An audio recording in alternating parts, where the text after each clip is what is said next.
오늘은 이스라엘의 엘리야 선지자와 아합 왕에 대해서 말씀드리도록 하겠습니다. 북이스라엘 왕 중에서 가장 나쁜 왕이 아합이라는 왕입니다. 아합 왕은 이방 여인 이세벨을 아내로 맞이하고 온갖 우상과 이방신을 섬겼습니다. 그래서 온 나라에 바알과 아세라 신을 섬기는 사람들이 많았습니다. 아합 왕의 나쁜 일 중에 나봇의 포도원을 돈 하나 들이지 않고 강제로 빼앗은 사건이 있었습니다. 포도원을 빼앗고 그 주인을 돌로 때려 죽였습니다. 그만큼 하나님을 벗어난 사람이라고 보시면 됩니다. 이런 가장 나쁜 왕에게 하나님께서는 아주 참된 선지자를 보내주셨습니다. 그 선지자가 바로 엘리야 선지자입니다. 엘리야 선지자는 아합 왕과 이세벨에게 우상을 버리고 하나님 앞으로 돌아오도록 기회를 주기 위해서 불러주신 하나님의 종이었다고 보시면 됩니다. 열왕기상 17장 1절에 보시면 길르앗에 우거하는 자 중에 디셉 사람 엘리야가 아합에게 말하되 내가 섬기는 이스라엘의 하나님 여호와께서 살아계심을 두고 맹세하노니 내 말이 없으면 수년 동안 비도 이슬도 있지 아니하리라. 어느 날 엘리야가 아합 왕을 찾아가서 수년 동안 비도 이슬도 없을 것이라고 말합니다. 비만 오지 않는 것이 아니라 이슬까지도 내리지 않겠다는 무서운 심판을 말했습니다. 보통 비가 서너 달만 오지 않아도 가뭄이라고 사람들은 걱정을 합니다. 그런데 수년 동안, 정확히 성경에서는 3년 6개월 동안 비도 이슬도 없다는 것은 큰 저주와 재앙이 아닐 수가 없었던 것입니다. 엘리야가 아합 왕에게 가서 자기 혼자 이런 생각을 말한 것은 아닙니다. 이미 하나님께서 그렇게 하라고 보내셨다라고 보시면 됩니다. 여러분, 한 나라의 왕에게 하나님의 저주를 선포한다는 것은 자기 목숨을 거는 일입니다. 죽을지도 모르는 일이라는 것입니다. 그러나 엘리야는 과감하게 하나님의 말씀을 전했던 것입니다. 그리고 이스라엘 땅에는 봄이고 여름이고 가을이고 비가 한 방울도 내리지 않는 날이 계속되는 것입니다. 그러자 아합은 하나님을 두려워하고 자기 죄를 회개하는 것이 아니라 엘리야를 원망하고 엘리야를 잡아오도록 합니다. 그래서 하나님께서 엘리야에게 말씀하셨습니다. 17장 3절과 4절에 나옵니다. 너는 여기서 떠나 동쪽으로 가서 요단 앞 그리 시냇가에 숨고 그 시냇물을 마시라. 내가 까마귀들에게 명령하여 거기서 너를 먹이게 하리라. 하나님은 엘리야에게 아합을 피하여 숨어 있으라라고 말씀하셨습니다. 그곳은 사람들의 왕래가 없는 숲 속 작은 개울 그릿이라는 시냇가였습니다. 그곳에 숨으면 아합 왕을 피할 수는 있는데 문제는 먹을 것이 문제입니다. 그렇다고 먹을 것을 구하러 마을로 내려가면 금방 잡힐 수도 있습니다. 그래서 하나님께서 까마귀들에게 명령하셔서 엘리야가 먹고 살도록 하셨던 것입니다. 까마귀들이 먹을 것과 고기를 매일 아침 저녁으로 밥상을 차려줬습니다. 6절에 보시면 까마귀들이 아침에도 떡과 고기를, 저녁에도 떡과 고기를 가져왔고 라고 나옵니다. 참으로 엘리야는 복도 많은 사람입니다. 하나님께서 전적으로 모든 먹을 것을 주셨습니다. 이것을 그릿 시냇가의 기적이라 이렇게 말합니다. 그렇다면 이 시간 동안 엘리야는 무엇을 하고 지냈을까? 아마 엘리야는 틀림없이 기도하고 지냈을 것입니다. 앞으로 있을 영적 전쟁에 대비하고 하나님의 능력을 구하는 간절한 기도를 했을 것입니다. 계속 비가 오지 않아 여러분 시냇물도 마르게 됩니다. 그래서 하나님께서 엘리야에게 또다시 말씀하셨습니다. 열왕기상 17장 9절에 나옵니다. 너는 일어나 시돈에 속한 사르밧으로 가서 거기 머물라. 내가 그곳 과부에게 명령하여 네게 음식을 주게 하였느니라. 시돈은 이스라엘 영토가 아닙니다. 북왕국 북쪽에 있는 이방 지역입니다. 그런데 하나님께서 엘리야를 그곳으로 보내셨습니다. 한 과부를 찾아가 그에게 의지하고 살라 하시는 것입니다. 성경에는 과부라 하면 보통 형편이 어렵고 살기 힘든 사람들이 고아와 과부입니다. 그러나 엘리야는 하나님 말씀에 순종했습니다. 엘리야가 시돈 지방으로 가서 그 과부를 만나게 되는데 마침 그녀는 불을 피울 땔감을 줍고 있었습니다. 그리고 그것으로 불을 피워서 마지막 남은 것으로 먹고 죽으려고 했던 것입니다.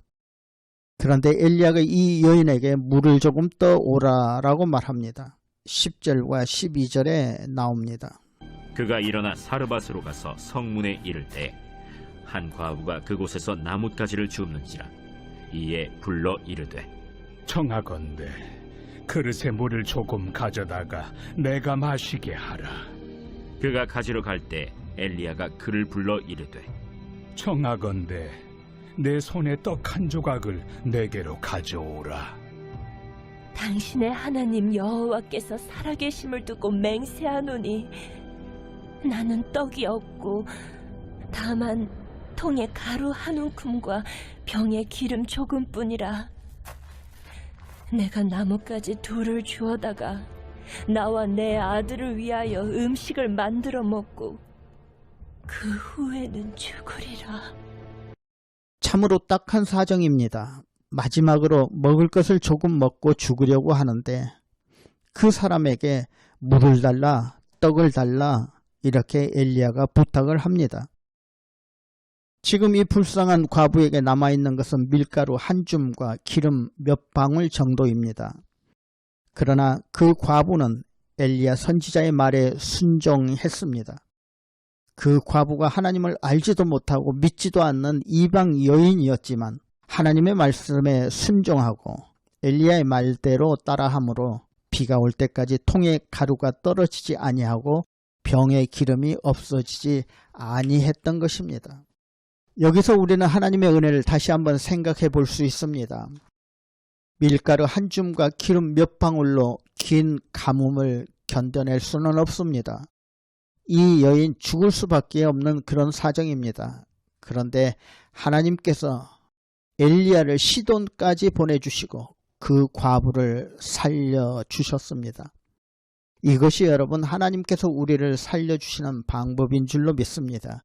우리가 하나님 말씀에 순종하고 그 말씀대로 행하면 분명히 축복이 임하는 것입니다. 그 후에 엘리야는 그곳에서 죽은 아이를 살려주기도 했습니다. 계속해서 북이스라엘에 비가 오지 않고 가뭄이 계속되자 아합 왕은 국내 대신 오바댜를 불러서 물 찾기를 시작합니다. 지금 전국에 물이 말라버렸기 때문에 지하수든 샘물이든 물이 필요한 상태입니다. 그렇지 않으면 많은 사람들이 전부 목말라 죽게 생겼습니다. 그래서 물을 찾아 나섰지만 계속된 이 가뭄은 하나님의 뜻이었습니다. 그러면 아합 왕은 하나님을 바라봐야 하는데 여전히 땅을 바라보고 있는 모습입니다. 하나님과 관계가 회복되어야 하늘 문이 열리는 것입니다. 그러다가 오바댜가 중간에서 아합과 엘리야가 만나도록 주선을 합니다. 오바댜는 여호와를 지극히 경외하는 사람이었는데 그 시대에 하나님의 선지자들을 아무도 몰래 동굴에 숨겨놓고 그들에게 물과 음식을 제공해준 좋은 사람이었습니다. 이 오바댜에 대해서는 다음 기회가 있으면 자세히 설명해 드리도록 하겠습니다. 이렇게 아합 왕과 엘리야가 만났을 때 아합 왕이 엘리야를 보고 말합니다. 왜 우리를 괴롭게 하느냐라고 말합니다. 이때 엘리야가 대답하는 말이 열왕기상 18장 18절 이후에 나옵니다. 그가 대답하되 내가 이스라엘을 괴롭게 한 것이 아니라 당신과 당신의 아버지의 집이 괴롭게 하였으니 이는 여호와의 명령을 버렸고 당신이 바알들을 따랐습니다. 그런즉 사람을 보내 온 이스라엘과 이세벨의 상에서 먹는 바알의 선지자 450명과 아세라의 선지자 400명을 갈멜산으로 모아 내게로 나오게 하소서. 아합이 이에 이스라엘의 모든 자손에게로 사람을 보내 선지자들을 갈멜산으로 모으니라. 엘리야는 바알의 선지자 450명과 아세라의 선지자 400명을 갈멜산으로 모아놓고 누가 참 신인지 내기를 하자라고 말합니다. 각자 자기 신의 이름을 부르고 불로 응답하는 신이 참 하나님이라 말하고 누가 불로 응답하는지 대결해 보자 하는 것입니다. 이때 아합 왕은 이 기회에 엘리야를 없애려고 하는 그런 마음으로 모든 선지자들과 사람들을 갈멜산으로 모이도록 했습니다. 이렇게 모인 사람들 앞에서 엘리야가 말합니다. 21절에 나옵니다. 엘리야가 모든 백성에게 가까이 나아가 이르되 너희가 어느 때까지 둘 사이에서 머뭇머뭇하려느냐? 여호와가 만일 하나님이면 그를 따르고 바알이 만일 하나님이면 그를 따를지니라. 백성이 말 한마디도 대답하지 아니하는지라. 어느 때까지 둘 사이에서 머뭇머뭇 하겠느냐? 여러분, 이 말은 우리에게도 해당되는 말입니다. 어느 때까지 우리가 둘 사이에서 머뭇머뭇 하겠느냐 하는 것입니다. 이제 바알과 여호와 하나님 중에 누가 진짜 신인지 싸움이 붙었습니다. 바알의 제사장들 450명, 아세라의 제사장 400명이 모였습니다. 여호와 하나님의 선지자는 엘리야 한 명뿐이었습니다. 850대 1의 싸움입니다. 세상 싸움 같으면 숫자 많고 힘 있는 쪽이 이기지만 영적 전쟁은 불로 응답하는 쪽이 이깁니다. 각자 나무를 쌓아 제단을 만들어 놓고 그 위에 송아지를 잡아 올려놨습니다. 그리고 하늘에서 불이 내려와 재물을 태우면 그 신이 참 신이라는 것입니다. 불로 응답하신 신이 참 신이 되는 것입니다. 엘리야는 바알 선지자와 아세라 선지자들이 먼저 이렇게 하도록 했습니다. 그래서 이들은 아침부터 낮까지 바알의 이름을 부르고 불로 응답해 달라고 외쳤습니다. 그러나 하늘에서는 아무 소리도 없고 불로 응답하지도 않았습니다.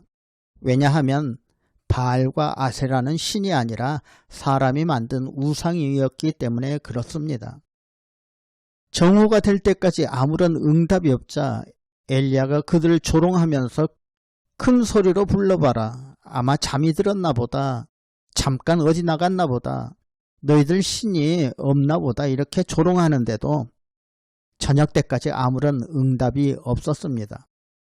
이런 우상을 믿는 사람들이 정말 어리석은 사람일 뿐입니다.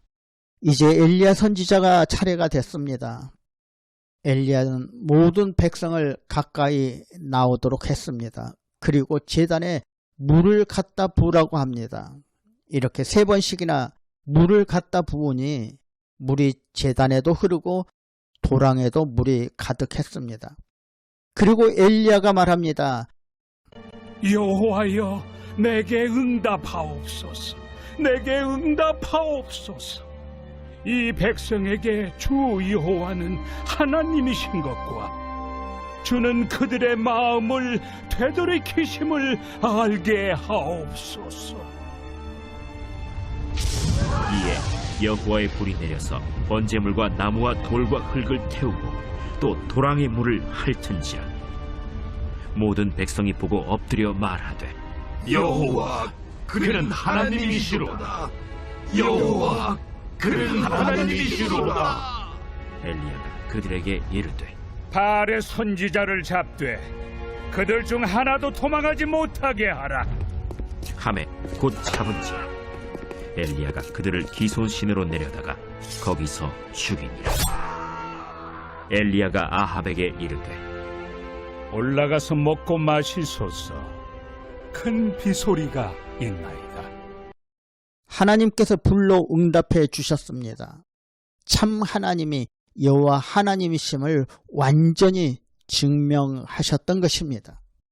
완전 여호와 하나님의 승리였습니다. 여러분, 우리가 믿는 하나님은 참 하나님이십니다. 이 하나님을 분명히 믿고 의지하고 따르시는 모든 분들 되시기를 주님의 이름으로 축원드립니다.